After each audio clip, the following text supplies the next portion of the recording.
بسم اللہ الرحمن الرحیم۔ ترجمہ کنز ایمان۔ اللہ کے نام سے شروع جو بہت مہربان رحمت والا۔ ترجمہ کنز العرفان۔ اللہ کے نام سے شروع جو نہایت مہربان رحمت والا ہے۔ صحابہ کرام اور علماء دین کا مذاق اڑانے کا حکم۔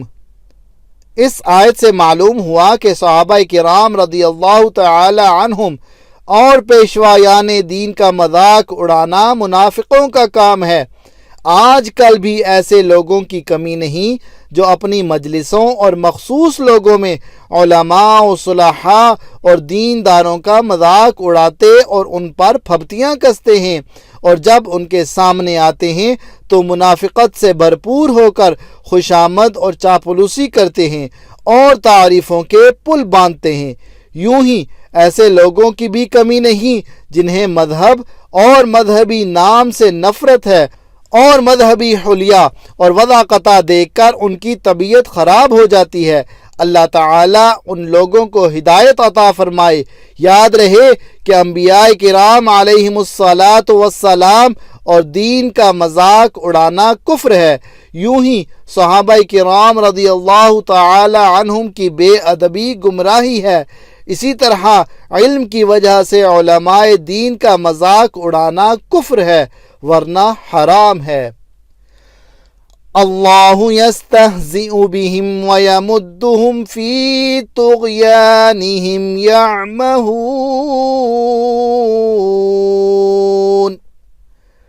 ترجمہ کنز ایمان۔ اللہ ان سے استہزاء فرماتا ہے جیسا اس کی شان کے لائق ہے، اور انہیں ڈھیل دیتا ہے کہ اپنی سرکشی میں بھٹکتے رہیں۔ ترجمہ کنز العرفان۔ اللہ ان کی ہنسی مذاق کا انہیں بدلہ دے گا، اور ابھی وہ انہیں مہلت دے رہا ہے کہ یہ اپنی سرکشی میں بھٹکتے رہیں۔ اللہ یستہزئ بہم، اللہ ان کی ہنسی مذاق کا انہیں بدلہ دے گا۔ اللہ تعالیٰ استہزاء اور تمام عیوب سے پاک ہے۔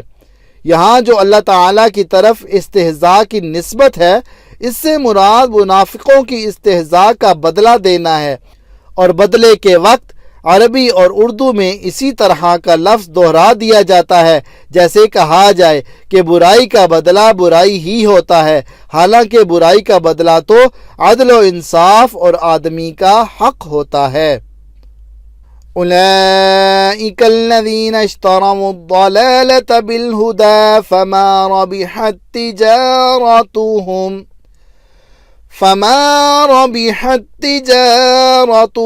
وما كانوا مہتدین۔ ترجمہ کنز ایمان۔ یہ وہ لوگ ہیں جنہوں نے ہدایت کے بدلے گمراہی خریدی تو ان کا سودا کچھ نفع نہ لایا، اور وہ سودے کی راہ جانتے ہی نہ تھے۔ ترجمہ کنز العرفان۔ یہی وہ لوگ ہیں جنہوں نے ہدایت کے بدلے گمراہی خرید لی تو ان کی تجارت نے کوئی نفع نہ دیا، اور یہ لوگ راہ جانتے ہی نہیں تھے۔ اشتروا الضلالة بالہدى، یہی وہ لوگ ہیں جنہوں نے ہدایت کے بدلے گمراہی خرید لی۔ ہدایت کے بدلے گمراہی خریدنا یعنی ایمان کی بجائے کفر اختیار کرنا نہایت خسارے اور گھاٹے کا سودا ہے۔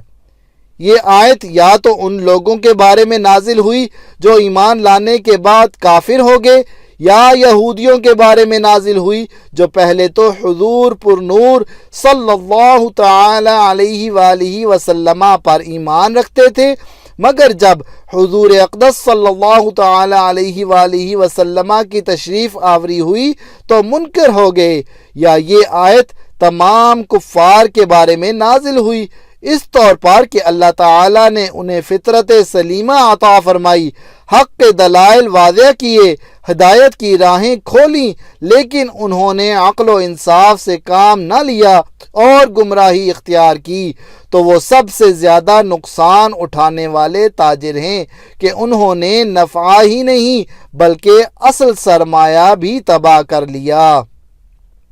مثلهم كمثل الذي استوقد نارا فلما أضاءت ما حوله ذهب الله بنورهم وتركهم في ظلمات لا يبصرون صم بكم عمي فهم لا يرجعون۔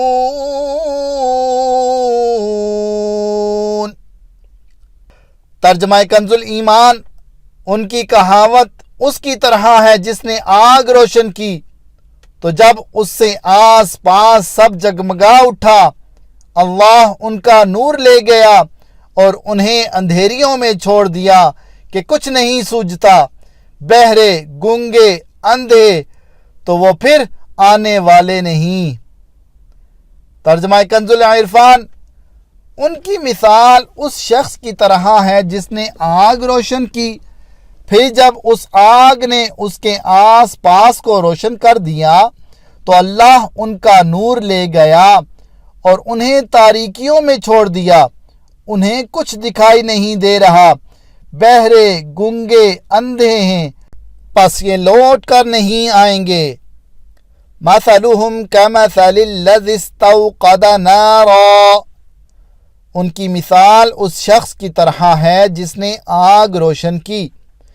یہ ان لوگوں کی مثال ہے جنہیں اللہ تعالیٰ نے کچھ ہدایت دی یا اس پر قدرت بخشی، پھر انہوں نے اسے ضائع کر دیا اور ابدی دولت کو حاصل نہ کیا۔ ان کا انجام حسرت و افسوس اور حیرت و خوف ہے۔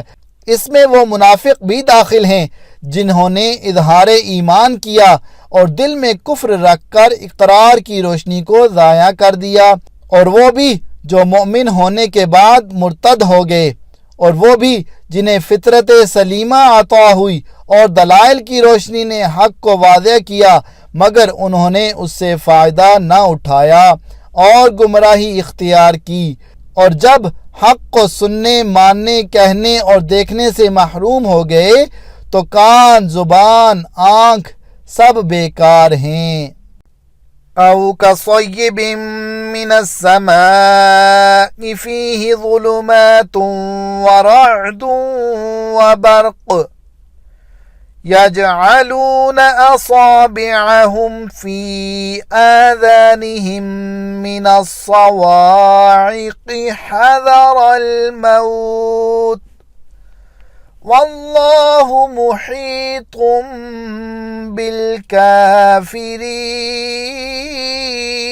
بالكافرين يكاد البرق يخطف أبصارهم كلما أضاء لهم مشوا فيه وإذا أظلم عليهم قاموا ولو شاء الله لذهب بسمعهم وأبصارهم ان اللہ علی کل شیء قدیر۔ ترجمہ کنز الایمان، یا جیسے آسمان سے اترتا پانی کہ اس میں اندھیریاں ہیں اور گرج اور چمک اپنے کانوں میں انگلیاں ٹھوس رہے ہیں کڑک کے سبب موت کے ڈر سے، اور اللہ کافروں کو گھیرے ہوئے ہے۔ بجلی یوں معلوم ہوتی ہے کہ ان کی نگاہیں اچک لے جائے گی، جب کچھ چمک ہوئی اس میں چلنے لگے اور جب اندھیرا ہوا کھڑے رہ گئے، اور اللہ چاہتا تو ان کے کان اور آنکھیں لے جاتا، بے شک اللہ سب کچھ کر سکتا ہے۔ ترجمہ کنز العرفان، یا ان کی مثال آسمان سے اترنے والی بارش کی طرح ہے جس میں تاریکیاں اور گرج اور چمک ہے۔ یہ زوردار کڑک کی وجہ سے موت کے ڈر سے اپنے کانوں میں انگلیاں ٹھونس رہے ہیں، حالانکہ اللہ کافروں کو گھیرے ہوئے ہے۔ بجلی یوں معلوم ہوتی ہے کہ ان کی نگاہیں اچک کر لے جائے گی، حالت یہ کہ جب کچھ روشنی ہوئی تو اس میں چلنے لگے، اور جب ان پر اندھیرا چھا گیا تو کھڑے رہ گئے، اور اگر اللہ چاہتا تو ان کے کان اور آنکھیں سلب کر لیتا، بے شک اللہ ہر شے پر قادر ہے۔ او کصیب من السماء، یا جیسے آسمان سے بارش۔ ہدایت کے بدلے گمراہی خریدنے والوں کی یہ دوسری مثال بیان کی گئی ہے، اور یہ ان منافقین کا حال ہے جو دل سے اسلام قبول کرنے اور نہ کرنے میں متردد رہتے تھے۔ ان کے بارے میں فرمایا کہ جس طرح اندھیری رات اور بادل و بارش کی تاریکیوں میں مسافر متحیر ہوتا ہے، جب بجلی چمکتی ہے تو کچھ چل لیتا ہے، جب اندھیرا ہوتا ہے تو کھڑا رہ جاتا ہے، اسی طرح اسلام کے غلبے اور معجزات کی روشنی اور آرام کے وقت منافق اسلام کی طرف راغب ہوتے ہیں، اور جب کوئی مشقت پیش آتی ہے تو کفر کی تاریکی میں کھڑے رہ جاتے ہیں اور اسلام سے ہٹنے لگتے ہیں، اور یہی مقام اپنے اور بیگانے، مخلص اور منافق کی پہچان کا ہوتا ہے۔ منافقوں کی اس طرح کی حالت سورہ نور آیت نمبر 48 اور 49 میں بھی بیان کی گئی ہے۔ علی کل شیء قدیر، اللہ تعالی ہر شے پر قادر ہے۔ شے اسی کو کہتے ہیں جسے اللہ تعالی چاہے اور جو مشیت یعنی چاہنے کے تحت آ سکے۔ ہر ممکن چیز شے میں داخل ہے، اور ہر شے اللہ تعالی کی قدرت میں ہے، اور جو ممکن نہیں بلکہ واجب یا محال ہے اس سے اللہ تعالی کے ارادے اور قدرت کا تعلق ہی نہیں ہوتا۔ جیسے اللہ تعالی کی ذات و صفات واجب ہیں، اس لیے قدرت کے تحت داخل نہیں۔ مثلا یہ نہیں ہو سکتا کہ اللہ تعالی چاہے تو اپنا علم ختم کر کے بے علم ہو جائے، یا معاذ اللہ جھوٹ بولے۔ یاد رہے کہ ان چیزوں کا اللہ تعالی کی قدرت کے تحت نہ آنا اس کی قدرت میں نقص و کمی کی وجہ سے نہیں، بلکہ یہ ان چیزوں کا نقص ہے کہ ان میں یہ صلاحیت نہیں کہ اللہ تعالی کی قدرت سے متعلق ہو سکیں۔ یا ایہا الناس اعبدوا ربکم الذی خلقکم والذین من قبلکم لعلکم تتقون۔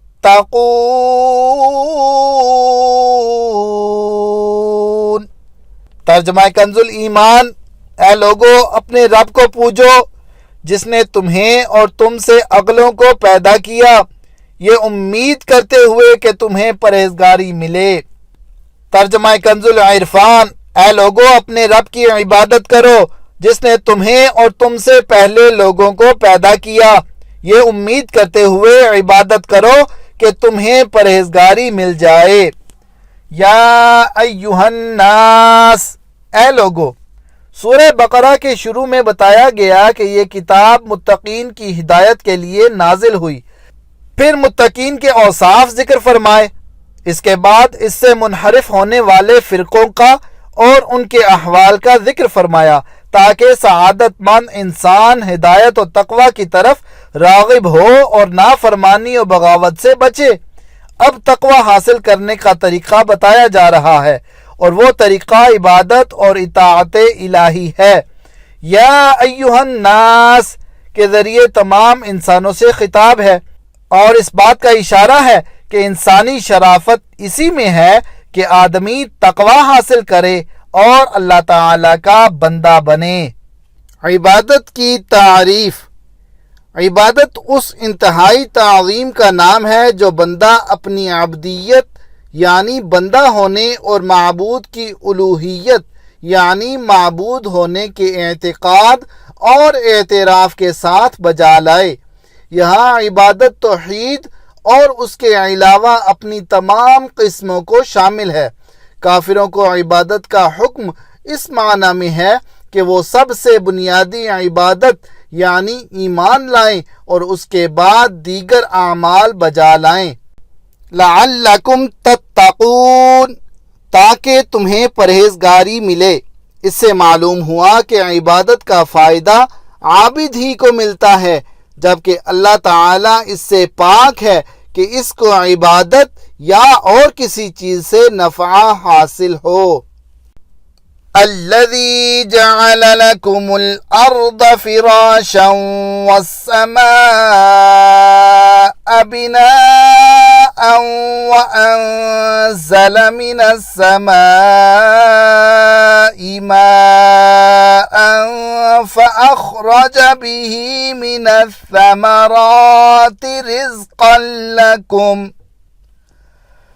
فلا تجعلوا لله أندادا وأنتم تعلمون۔ ترجمہ کنز ایمان، اور جس نے تمہارے لیے زمین کو بچھونا اور آسمان کو عمارت بنایا اور آسمان سے پانی اتارا تو اس سے کچھ پھل نکالے تمہارے کھانے کو، تو اللہ کے لیے جان بوجھ کر برابر والے نہ ٹھہراؤ۔ ترجمہ کنز العرفان، جس نے تمہارے لیے زمین کو بچھونا اور آسمان کو چھت بنایا اور اس نے آسمان سے پانی اتارا، پھر اس پانی کے ذریعے تمہارے کھانے کے لیے کئی پھل پیدا کیے، تو تم جان بوجھ کر اللہ کے شریک نہ بناؤ۔ الذي جعل لكم الأرض فراشا والسماء بناء، جس نے تمہارے لیے زمین کو بچھونا اور آسمان کو چھت بنایا۔ اس آیت اور اس سے اوپر والی آیت میں اللہ تعالی نے اپنی ان نعمتوں کو بیان فرمایا ہے۔ نمبر 1، مخلوق کو عدم سے وجود میں لانا۔ نمبر 2، آسمان و زمین کو پیدا کرنا۔ نمبر 3، آسمان و زمین سے مخلوق کے رزق کا مہیا کرنا۔ نمبر 4، آسمان سے بارش اتارنا اور زمین سے نباتات اگانا۔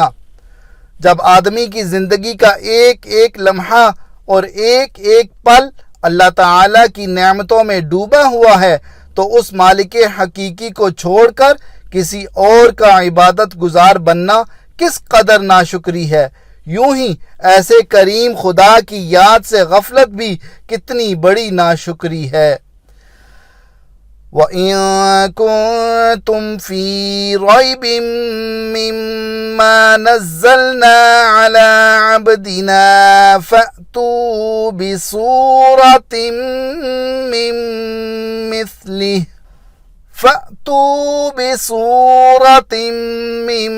مِّثْلِهِ وَادْعُوا شُهَدَاءَكُم مِّن دُونِ اللَّهِ إِن كُنتُمْ صَادِقِينَ۔ ترجمہ کنز ایمان، اور اگر تمہیں کچھ شک ہو اس میں جو ہم نے اپنے ان خاص بندے پر اتارا تو اس جیسی ایک صورت تو لے آؤ اور اللہ کے سوا اپنے سب حمایتیوں کو بلا لو اگر تم سچے ہو۔ ترجمہ کنز العرفان، اور اگر تمہیں اس کتاب کے بارے میں کوئی شک ہو جو ہم نے اپنے خاص بندے پر نازل کی ہے تو تم اس جیسی ایک صورت بنا لاؤ اور اللہ کے علاوہ اپنے سب مددگاروں کو بلا لو اگر تم سچے ہو۔ وَإِن كُنتُمْ فِي رَيْبٍ، اور اگر تمہیں کچھ شک ہو۔ اس سے پہلی آیات میں اللہ تعالیٰ کی قدرت و وحدانیت کا بیان ہوا، اور یہاں سے حضور سید المرسلین صلی اللہ تعالی علیہ وآلہ وسلم کی نبوت اور قرآن کریم کے اللہ تعالیٰ کی بے مثل کتاب ہونے کی وہ قاہر دلیل بیان فرمائی جا رہی ہے جو طالب صادق کو اطمینان بخشے اور منکروں کو عاجز کر دے۔ اللہ تعالیٰ کی عظمت کی سب سے بڑی دلیل محمد مصطفیٰ صلی اللہ تعالی علیہ وآلہ وسلم ہیں، اور محمد مصطفیٰ صلی اللہ تعالی علیہ وآلہ وسلم کی عظمت کی سب سے بڑی دلیل قرآن ہے۔ لہٰذا اس رکوع میں ترتیب سے ان سب کو بیان کیا گیا ہے۔ علی عبدنا، اپنے خاص بندے پر۔ اس آیت میں خاص بندے سے حضور پر نور صلی اللہ تعالی علیہ وآلہ وسلم مراد ہیں۔ یہاں اس انداز تعبیر میں نبی رحمت صلی اللہ تعالی علیہ وآلہ وسلم کی شان محبوبیت کی طرف بھی اشارہ ہے۔ اعلیٰ حضرت امام احمد رضا خان رحمۃ اللہ تعالی علیہ کیا خوب فرماتے ہیں، لیکن رضا نے ختم سخن اس پہ کر دیا، خالق کا بندہ خلق کا آقا کہوں تجھے، فَأْتُوا بِصُورَةٍ مِّن مِّثْلِهِ، تو تم اس جیسی ایک صورت بنا لاؤ۔ آیت کے اس حصے اور اس کے بعد والی آیت میں قرآن کے بے مثل ہونے پر دو ٹوک الفاظ میں ایک کھلی دلیل دی جا رہی ہے کہ اپنی فصاحت و بلاغت پر ناز کرنے والوں کو چیلنج ہے کہ اگر تم قرآن کو اللہ تعالیٰ کی کتاب نہیں بلکہ کسی انسان کی تصنیف سمجھتے ہو تو چونکہ تم بھی انسان ہو لہٰذا اس جیسی ایک صورت بنا کر لے آؤ جو فصاحت و بلاغت، حسن ترتیب، غیب کی خبریں دینے اور دیگر امور میں قرآن پاک کی مثل ہو۔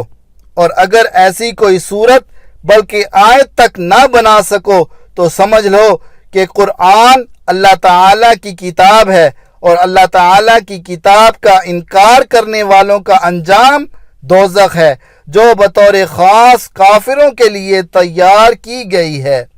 نوٹ: یہ چیلنج قیامت تک تمام انسانوں کے لیے ہے۔ آج بھی قرآن کو محمد مصطفیٰ صلی اللہ تعالی علیہ وآلہ وسلم کی تصنیف کہنے والے کفار تو بہت ہیں، مگر قرآن کی مثل ایک آیت بنانے والا آج تک کوئی سامنے نہیں آیا، اور جس نے اس کا دعویٰ کیا اس کا پول خود ہی چند دنوں میں کھل گیا۔ الحمدللہ رب العالمین والصلاة والسلام علی سید المرسلین۔ یا رب مصطفیٰ عز وجل، بطفیل مصطفیٰ صلی اللہ تعالی علیہ وآلہ وسلم ہمارے ماں باپ کی اور ساری امت کی مغفرت فرما۔ یا اللہ عز وجل، ہمارے آج کے درس کی غلطیاں اور تمام گناہ معاف فرما، نیک عمل کا جذبہ دے، ہمیں پرہیزگار اور ماں باپ کا فرما بردار بنا۔ یا اللہ عز وجل، ہمیں اپنا اور اپنے مدنی حبیب صلی اللہ تعالی علیہ وآلہ وسلم کا مخلص عاشق بنا، ہمیں گناہوں کی بیماریوں سے شفا عطا فرما۔ یا اللہ عز وجل، مسلمانوں کو بیماریوں، قرض داریوں، بے روزگاریوں، بے اولادیوں، بے جا مقدمہ بازیوں اور طرح طرح کی پریشانیوں سے نجات عطا فرما۔ یا اللہ عز وجل، اسلام کا بول بالا کر اور دشمنان اسلام کا منہ کالا کر۔ یا اللہ عز وجل، ہمیں دعوت اسلامی کے مدنی ماحول میں استقامت عطا فرما۔ یا اللہ عز وجل، ہمیں زیر گنبد خضرا جلوہ محبوب صلی اللہ تعالی علیہ وآلہ وسلم میں شہادت، جنت البقیع میں مدفن اور جنت الفردوس میں اپنے مدنی حبیب صلی اللہ تعالی علیہ وآلہ وسلم کا پڑوس نصیب فرما۔ یا اللہ عز وجل، مدینے کی خوشبودار ٹھنڈی ٹھنڈی ہواؤں کا واسطہ ہماری جائز دعائیں قبول فرما۔ آمین بجاہ النبی الامین صلی اللہ تعالی علیہ وآلہ وسلم۔